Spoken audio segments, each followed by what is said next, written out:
Coming to you straight from the Rio Grande and beyond.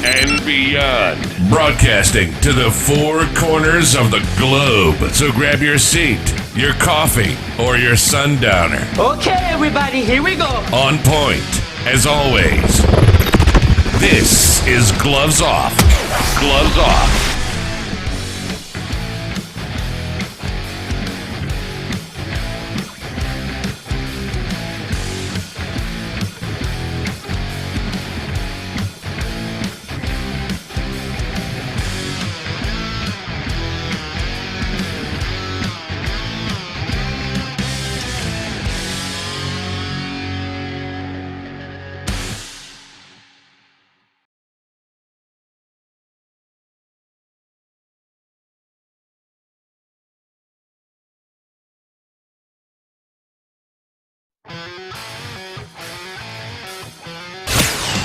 Gloves Off is always on point. On point. Bringing you the best on current issues, community affairs, and the happenings around us. This segment of Gloves Off is brought to you by the best, so pay them a visit. Check them out. This is Gloves Off.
We're back at you with Gloves Off, and today we have a great guest, Judge Danny Valdez. How are we doing, Judge?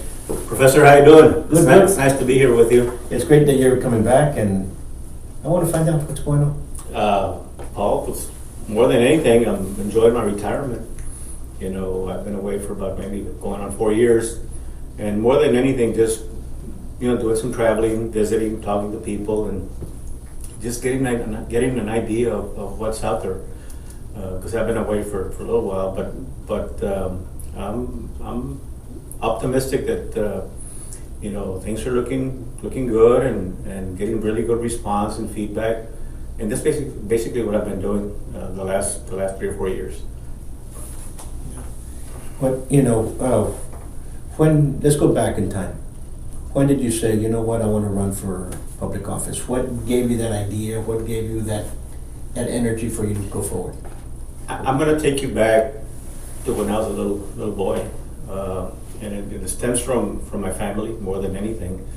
My grandfather, Don Enrique Valdez, used to be a custodian and at the county courthouse.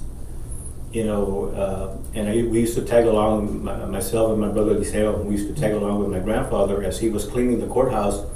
We were outside picking up the pecans in the pecan trees in front of the courthouse. So we've been around that environment. And then my dad, Don Eliseo Valdez, Senior, was very involved he was an activist, and for the right reasons.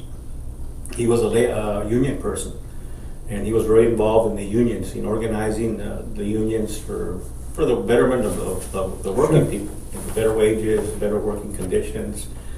So we've been around that environment practically all my life, and it was always about and just seeing what my dad would do, and always involved in trying to help people out. So and that's basically how I started with my family, and always thinking about wanting to be in a position to be able to impact lives. So that's how it started, and I ran for office in 1982. Well, I served in the military. I served 4 years in the Navy, and I was honorably discharged in 1977. And then I was working in the county for a while. So I was around, again, that environment. That environment of the county. Correct.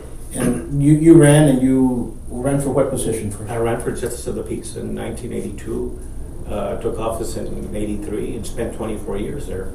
And always going back to my roots, Professor. I'm a product of the West Side. Sure. West Side of Laredo. Sure.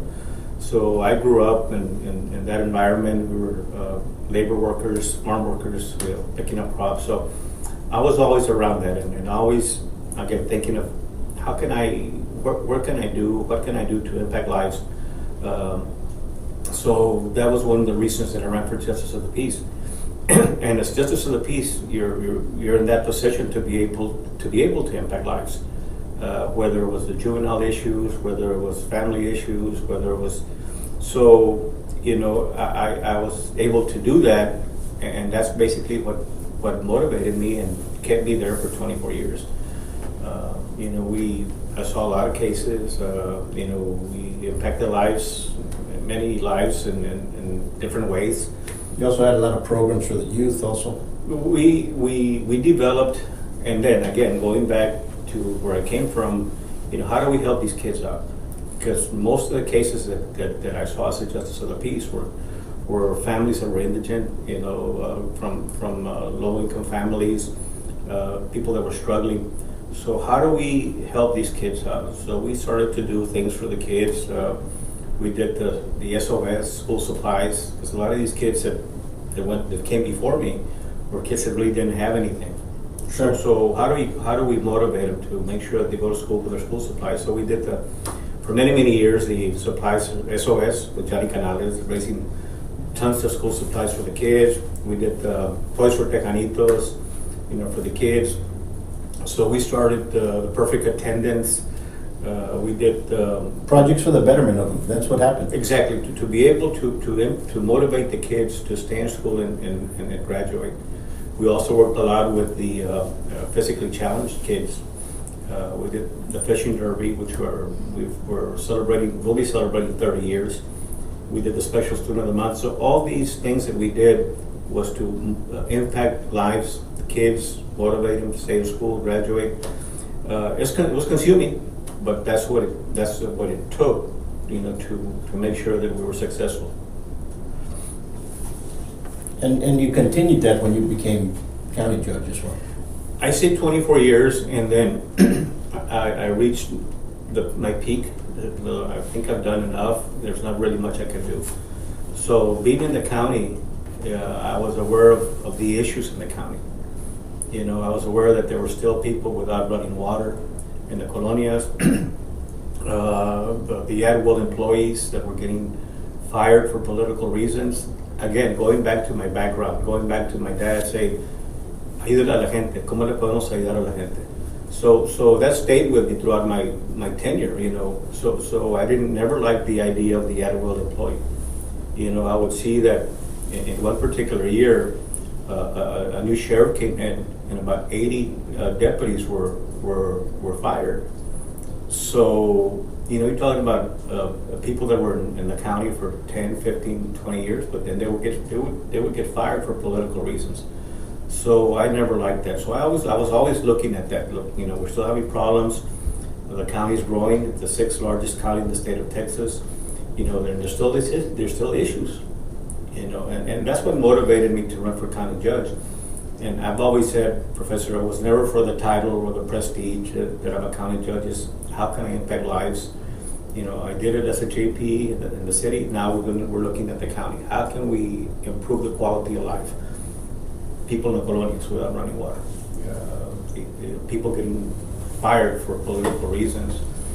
Issues in the commissioner's court, disputes in the commissioner's courts. So all those factors, you know, kind of pushed me to run for county judge, and I did in 2007. Took office 2008. Spent 8 years there, and we were able to do a lot as county judge. We were able to get running water to the colonias. We were one of the first things that I did. If you remember, Webb County was an at-will county. For in the history of Webb County, it was always like that for 100 years, at-will employees. And basically the at-will employee is, you know, you're at the mercy of the elected official.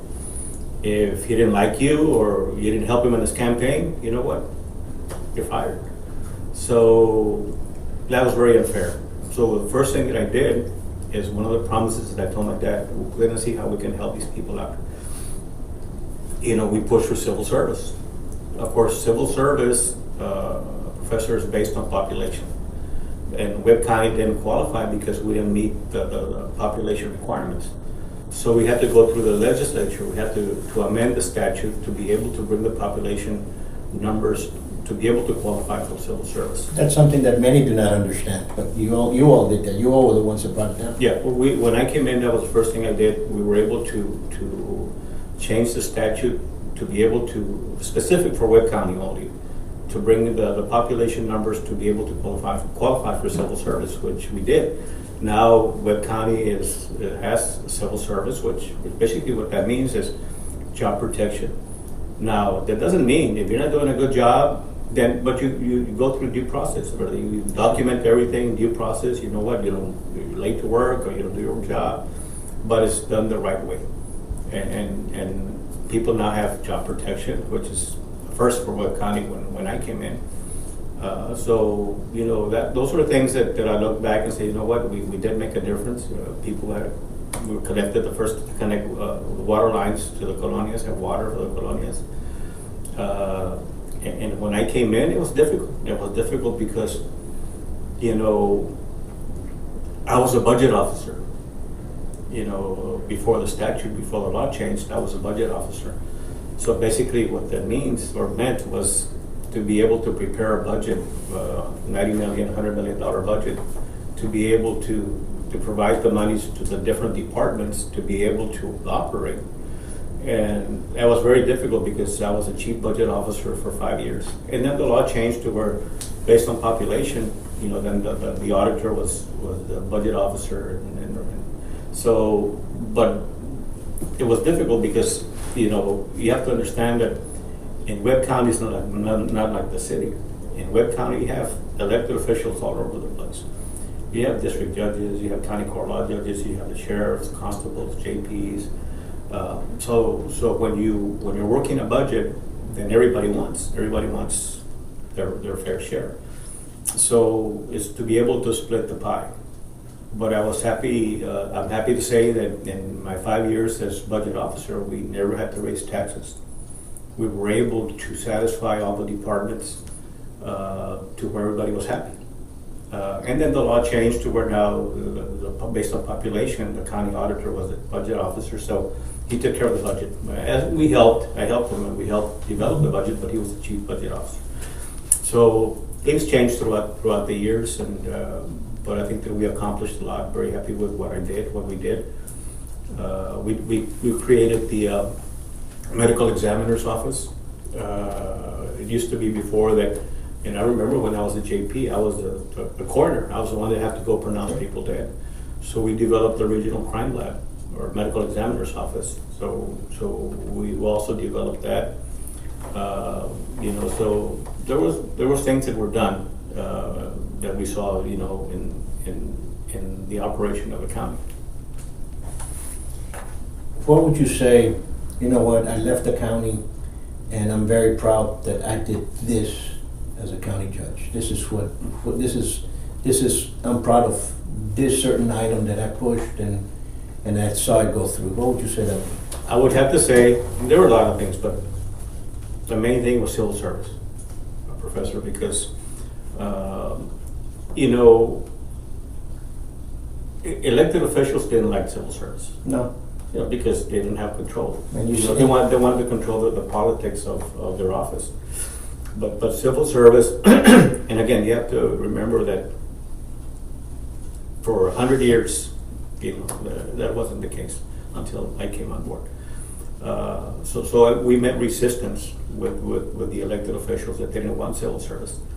We went ahead and we did it. We got the vote from the court, and we went through the legislature. We had the support at the state level, and now the sheriff also has civil service. So, if anything, the civil service, and then secondly would be the running water to the colonias, to the people.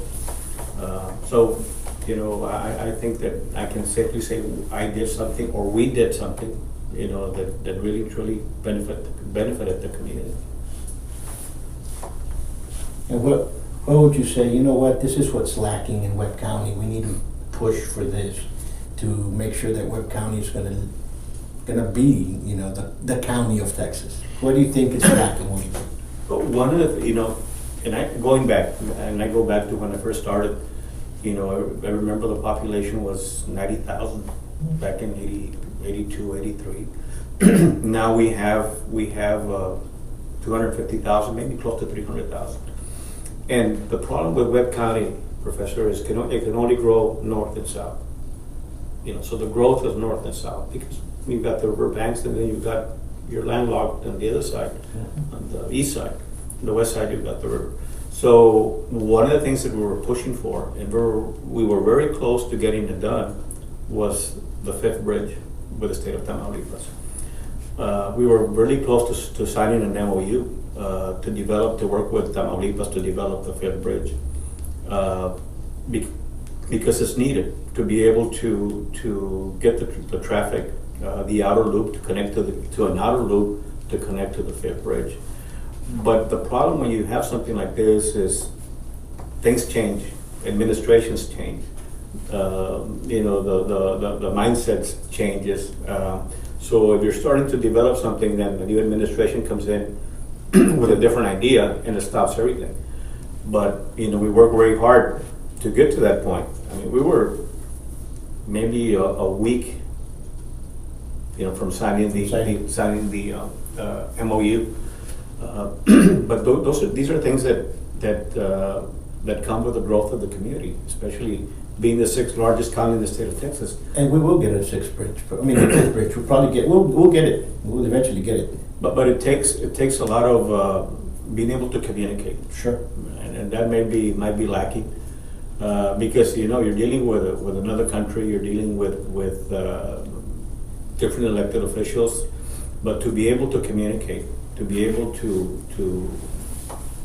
present a project that's going to be beneficial to both countries, and hopefully that can be done. I think it's still in the planning stages. It's still there, but it's going to have to be something. Say, no, this is a priority. This is what we're going to have to work on.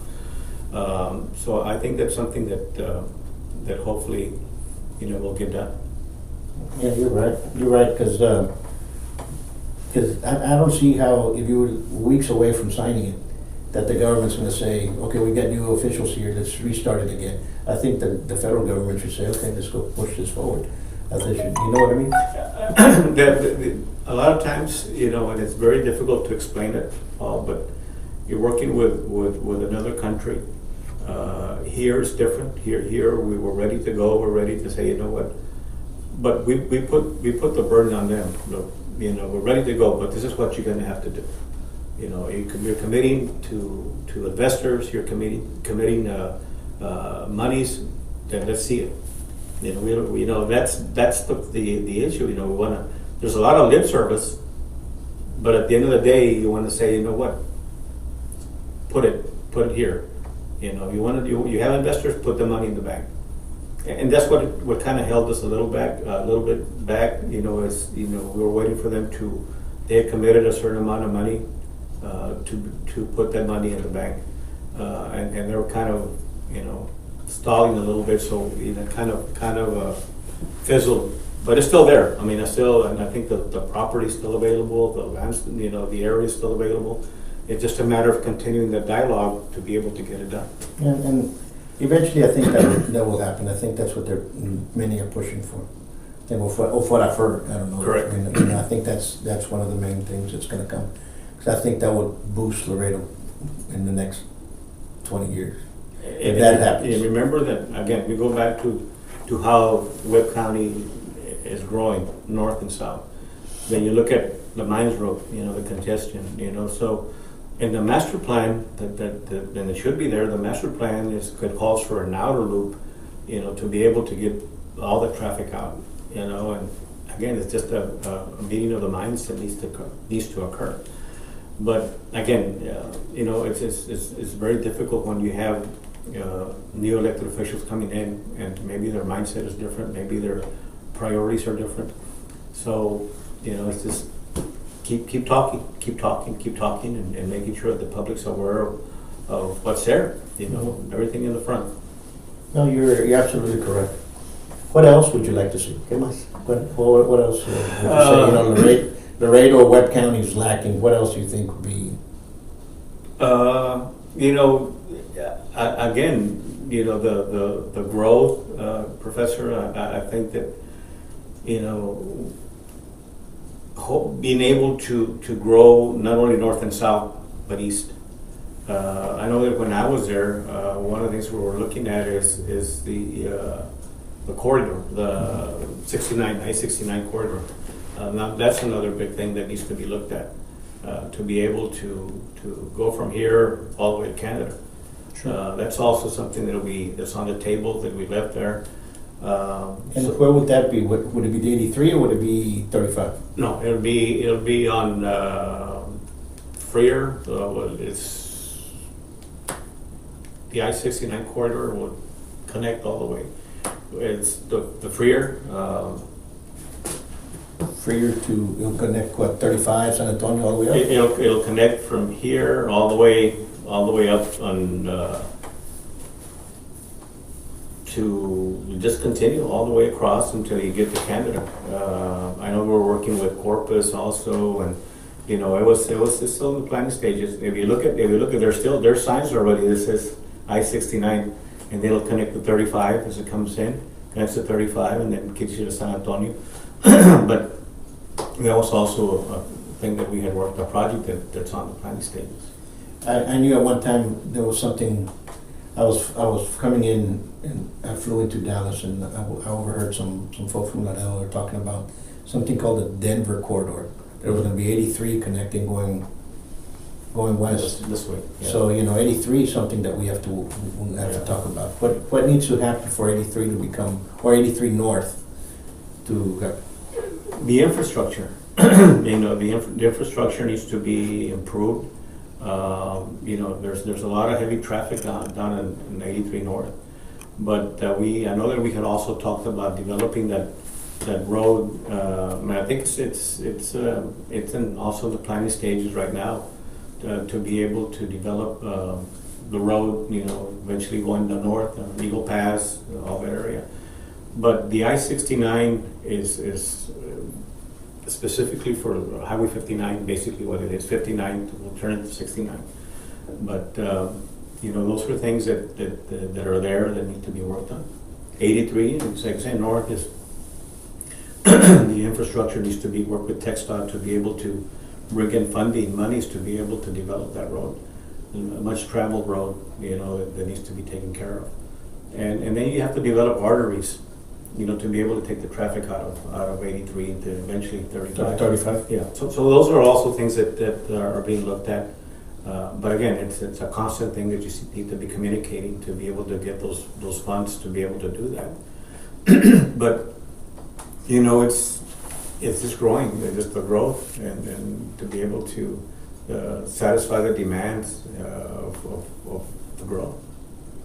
No, you're correct. I mean, that's what needs to happen. So what are your plans in the near future? Go as you said.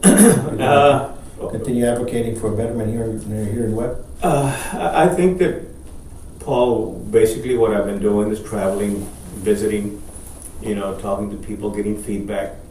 I know that it's in me to be able to see how I go back to how can we impact lives in a broader sense. If it's here, if it's somewhere else, but you know, somebody told me, Judge, you know, you're retired, yeah, no, you know, yeah, no hagas nada or whatever. Somebody told me the other day, I was in Zapata, said, Judge, you know, why are you doing this, or why are you, you know, well, it's not about titles, and it's not about, like I mentioned earlier, Professor, it's not about titles, it's not about prestige. It's, you know, how can I impact lives in a broader sense? How can we, you know, there's areas, you know, you look at Webb County, you look at the state. There's areas where there's a lot of need. There's a lot of need, you know, and I'm very hands-on. You know, I'm hands-on. I'm the type that I'll go and sit down and say, you know, how can I help you? What can I do to help you? You know, and not depend on having to go look for somebody, go look for an official. You know, you can't find him. You know, he's not there. You know, I have time. I have the time to develop, to see, you know, how I can make a difference. If it's here, fine. If it's somewhere else, fine. You know, but it's a matter of just getting feedback and see what people need. And that's basically what I've been doing. You know, and enjoying it. And enjoy the retired life, but you know, and you have to, because you help so many for such a long period of time. You can't just stop abruptly and say, you know what, I'm just going to hang my hat and go water the plants. It's not going to happen. It's not in you. Well, the thing, Professor, I say Professor, and you know, we go back a long way. Sure. And I thank you for the invitation, for inviting me here. But I meet people out in the community. You know, I was in Zapata the other day, and I was pumping gas, and this lady comes up to me. She goes, Judge Valdez, you know, I see you here, dijo, and you know, I have a complaint about you. And I said, oh wow, yeah, you're in Zapata, you have a complaint? Dijo, yes. And now that you're here, I'm going to tell you what the complaint is. Okay, tell me what the complaint is. She goes, you married me 30 years ago. But she was kidding. Yeah, she was kidding with me. I said, look, I don't choose the partner. I just do the ceremony. But you know, I see people like that. They remember me. You know, they remember that either I touched alive, Professor, whether it was through a marriage ceremony.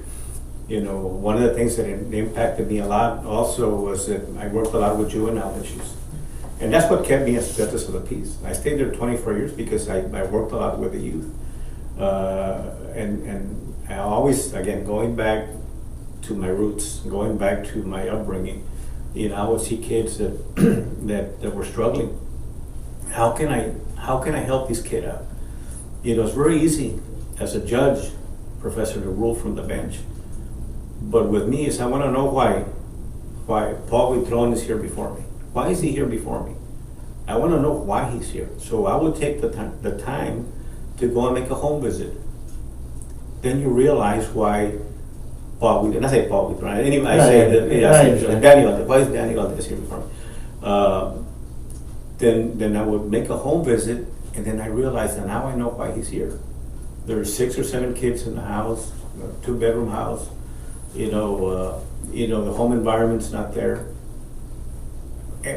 You know, and now I know why he's there. So how can I help him? What can I do to impact his life to make sure that we get him in the right direction and be productive? But it's consuming, and I think that's what's lacking right now. That's what I know. It is lacking, you know.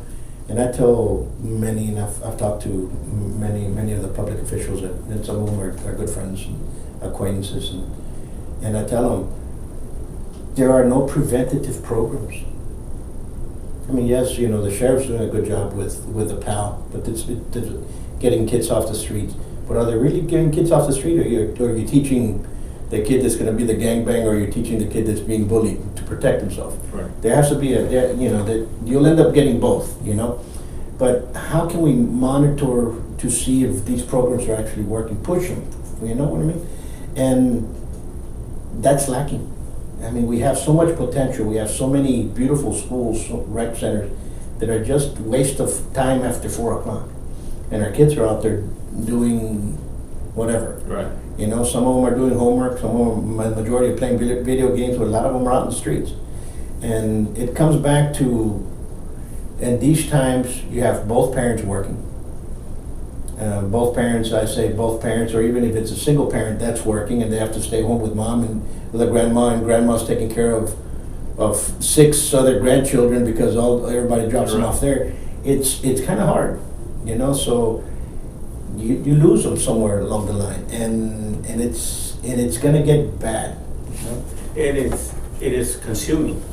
It is consuming, Professor, because you need to have that, that in you to say, you know what, I need to do more. Mm-hmm. It's not only about being, I'm the elected official, but you need to do more. When I was as a JP and county judge, I always saw the office as first and foremost, yes, I'm a justice of the peace, or I'm the county judge. But secondly, I also have an obligation. You have an obligation to the bench, whether it's a JP or county judge. You have an obligation to that, but you also have an obligation to the community. Sure. Because who puts you there? The community. Correct. So I always kept that in mind. So it's one of those things you have to go beyond being the elected official. I would always say, I would tell the judges, I respect the bench. I'm not talking about. No. I was there with a lot of judges that I still respect and I still see. I say, you're the judge. I respect the bench, but once you leave, you take your robe off and you hang it. You hang the robe. You're outside your Danny Valdez or your wherever you are. Once you're on the bench, sure, I respect you as a judge, but you're no bigger or better than anybody else. And I would tell them that. That's what life is, And I'm going to go into it in a different format. I was talking to a mother that came in. Goes, I don't know what they're doing. My son's gotten into trouble. And we take him to the judge. Y él es peor que lo que están haciendo con mis hijos. Lo conocemos, and I'm like, the respect is not. You know what I'm saying? He goes, and he's the one he's going to give him time because he did this. Y él también está haciendo, and now it's like, that rope follows you. It's, you know what I'm saying? So we have to set as the example ourselves, and it's kind of hard. And for me, it was a little bit. It wasn't easy, but since I was there, since I was involved with it, and I have the ability to sit down and talk to the judges and tell them, look, guys, we all need to work together, and you also need to understand that we have an obligation to the community. And more so, Professor, because I dealt with issues, real life issues. I dealt with death, and I can share a lot of stories of things that impacted my life because I dealt with death. And by that I mean is, I had a student before me that was chronic disruptive behavior, discipline problems, very disrespectful. And after talking to him and his parents, this little boy didn't listen to what I was telling them, and he ended up dead. I had to go pronounce him dead. So I dealt with real life issues. So I felt that I had the ability to say, you know what, guys, look, this is the reality. The reality is that if we don't help these kids out, then eventually they're going to end up dead. They're going to end up killing somebody, or they're going to end up in jail. And one of the other things that I'm proud of, Professor, is that when we developed also the youth village. Sure. And I remember when we started with Judge Garza, Judge Chuy Garza, and Judge Vasquez, and some of the other judges, so we came together to develop a village, a concept of a village. And and if you remember, it was detention, prevention, and intervention. Sure. Then the last thing you want is the detention. Sure. But if you can have the intervention and prevention, and that was the concept of the youth village. And for many, many years, you know, and it went through an election, a bond election, and the voters approved the concept of the youth village. But the problem is, because of, there was a certain monies that were allocated for that project, but we go back to the politics. We go back to, no, because I want it here, no, yo lo quiero acá, no, yo lo quiero acá. A lot of time elapsed, and the original bond money that was allocated for the project was not enough. So we ended up with just a detention facility, and that was not the concept that we were looking at. So when I came in as county judge, it was just the detention facility. So I said, no, you know what? We need to continue that the original, what people voted on, which was the main thing, which is the prevention and intervention. So we pushed to get funding, and then now we have the JJAP, which is a school for, we're talking about at-risk kids. And now, finally, it's in the third phase of which was the main thing, which is the drug treatment facility. Yeah. So those are things that I look at and say, you know what, we did things, we were able to accomplish things. You know, we always talk about, you talk to those principals, and we have at-risk kids in here, and we have at-risk kids here. I think all our kids are at risk. And if we don't put our foot down now, we're gonna lose a lot of them to that risk. And that risk is out there. And it's bigger than ever. I mean, we're the biggest, now we're the biggest port in the nation. Mm-hmm. And we're the biggest port in the nation, brings in a lot of criminal element into the thing to play. And it's good that you say that, because you see it. I mean, you've got kids that come in in your program that you have. And for the longest time. And I've seen kids that are happy-go-lucky kids that come in here, and there's just something about them. Then you find out 6 months later on that they're on something, and you see them 5-6 years ago and they're still on that, and they left here, had some good abilities, and they left, they're doing something else, and all of a sudden, now they're in their 30s and they're still on something, and it doesn't change, and they've gone in and out of some of the rehabs. Y todavía son iguales. I mean, I'd rather stop it beforehand than once it's inside. You developed a really good program here, and one of the things that I look at, you know, when I was just of the peace, we started the boot camp. Sure. And these were for kids that were totally, you know, at risk of just failing. And I always go back, why did we do this? Why did we do that boot camp? Again, going back to the little boy that I had to go pronounce dead. Sure. I always carried him with me. So we developed the boot camp, and basically we would send the kids, you know, and it's actually a boot camp. You know, we would get the parents to sign the consent, and we would send them to boot camp. And I remember this little girl, I'm gonna share the story with you. The grandmother was the guardian of this little girl, and she ended up very defiant. You know, she would get out, the grandmother was an elderly lady. Sure. And the little girl was probably one of the worst little girls that I had seen in court. She was getting out through the back window, going to Nuevo Laredo, Professor. She was 12, 13 years old. So I remember, and even in court, she was very defiant. And you know what? I think you need some discipline. I'm going to send you to boot camp. I sent her to boot camp. I never saw her back. She never came back to court. I never saw her. I didn't even know what had happened to her. And one day, I was having lunch, or a couple of judges having lunch, and it turns out that she was the waitress at the restaurant. And she comes up to me, and in front of the judges, she looks at me, and she goes, "Do you remember me, Judge?" I looked at her. I said, "Enrique, I remember you," because she had a big forehead, so I never forgot that forehead. She goes, "I have something that I want to tell you." And in front of all the other judges, she goes, I didn't like you at all. In fact, I hated you because you sent me to boot camp. You sent me to boot camp, and I had to get up at 3 o'clock in the morning. I had to do this and do that, and you know, that was very, very difficult. And I would see you in the newspaper and TV, and I just didn't like you at all. But you know what? She says, "Now I'm here to tell you that I want to thank you, because now I realize," she goes, "I'm getting ready to graduate from Nixon. I got a scholarship to go run track. And now I realize that if you hadn't done that, I probably would not be graduating and going to college." I said, oh wow, thank you. I thought she was going to let me have it there, but again, we touch lives. That's the way. That's We touch lives. And that's what what we need now. We We need need more of that. We need that. We need that, and I think we have some great heads, great minds, like you said, in certain positions. But I think we all have to come down and say, you know what, our biggest priority is our youth, and we're losing them. You know, and you know what I'm saying? Right, we're losing right. them for a lot of different reasons, and some parents are right behind their kids, and they say, you know, they're right behind them and give them that discipline, and they come out ahead.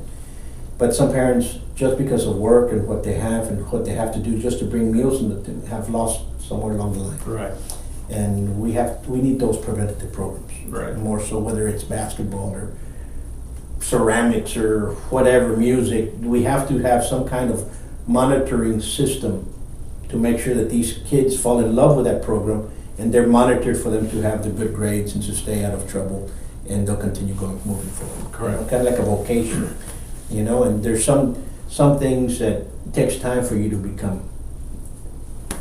Yeah, and it's I go back to, I use the word consuming because it is consuming, Mhm. but you have to have that ability to be able to say, you know what, you know, I've got to do my part. Sure. You know, and I remember, you know, I was in court when, because again, most of my stories that I have, and somebody told me the other day, Judge, I should write a book. But most of the stories that I can share with you, and it will take a long time, but it happened at the JP level. Because in the commissioner's court, it's a different ballgame, because you've got 4 commissioners, 4 different minds, 4 different agendas, 4 different personalities that you have to work with, and also the other elected officials. But as a JP, you're in a one-to-one with the actual, you know, the actual families coming before me. And you would come to, I have the parents come in and says, Judge, aquí está, maybe a 5, 6-year-old, ya no puedo con él. No, man, ¿cómo que no puede con él? I mean, he's 5 or 6 years old. You know, I get them here. yeah, you've got to get involved and help out. I can do so much. I can only do so much, but most of it begins where? At home. At home. Discipline starts at home. Exactly. And- So I would put a lot of pressure on the parents, because the teachers teach, right? When they take them to school, the teachers teach. But most of the biggest responsibility is on the parents to make sure they get up in the morning. And I would tell the parents, look, all I want you to do is just take them to school. Once you leave them there in the classroom, you comply. You've done your job. But don't come in here and say, pues no puedo con él, no me hace caso, he's 5 years old. Man, you've got to do your job, because again, you know, I go back to the little boy that I had there in court. You know, it ended up in a bad situation. But again, it's a constant thing. It's a communication and making sure that you develop the time and devote the time, Professor, to help out. And of course, at the county, it's a different ballgame. It's a different. It was a different responsibility, you know. But I was able to. What helped me was the fact that I was there in the county. And you already knew what was around. I was aware of the issues and things that we needed to do. But more than anything, just happy with the support that I had throughout the years. And again, you know, hopefully we can get in there to see where we can continue to make a difference, you know. And if the people will tell you, as you go out and visit and talk to people, they'll tell you. They'll tell you what needs to be done, and they'll tell you if you're brought back in a big hug kind of way. If you're the person to be able to do that, Right. you know, and if not, that's fine. But you always want to give people an option. Sure. You know, you want to give people an option, not only mira, pues, tienes que hacer esto, o es este, o nomás este, no. Give people an option. You know, let people decide, you know, what they want. So, you know, that's basically what I've been doing, you know, and you know, I'm enjoying it because I'm meeting people and, you know, and getting feedback. That's wonderful. Once more, I want to thank you for standing up for all those many years here in Webb County. Professor, appreciate the friendship and opportunity. everything else. And, And you know, let's just keep moving forward, and any venture that comes in the near future, Godspeed. Thank you, Professor. Appreciate again the opportunity, and I'll be out in the community. If you see me out there, Sure. Whether it's in a corner or whether it's in a store or whatever, ask me, stop me, talk to me. Glad we'll do that. We'll always do that. And folks, until next time, if you have any questions, send us a message. Again, we had Judge Danny Valdez with us. It's always a pleasure. Again. Professor, gracias. And folks, you all be safe.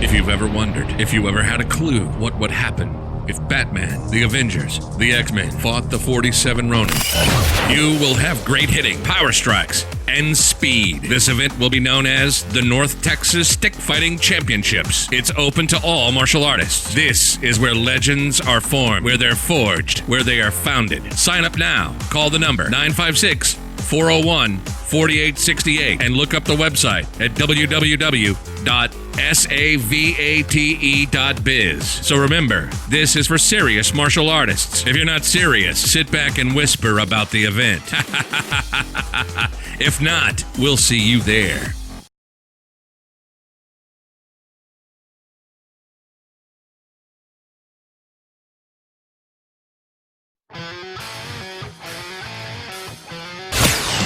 Gloves Off is always on point. On point.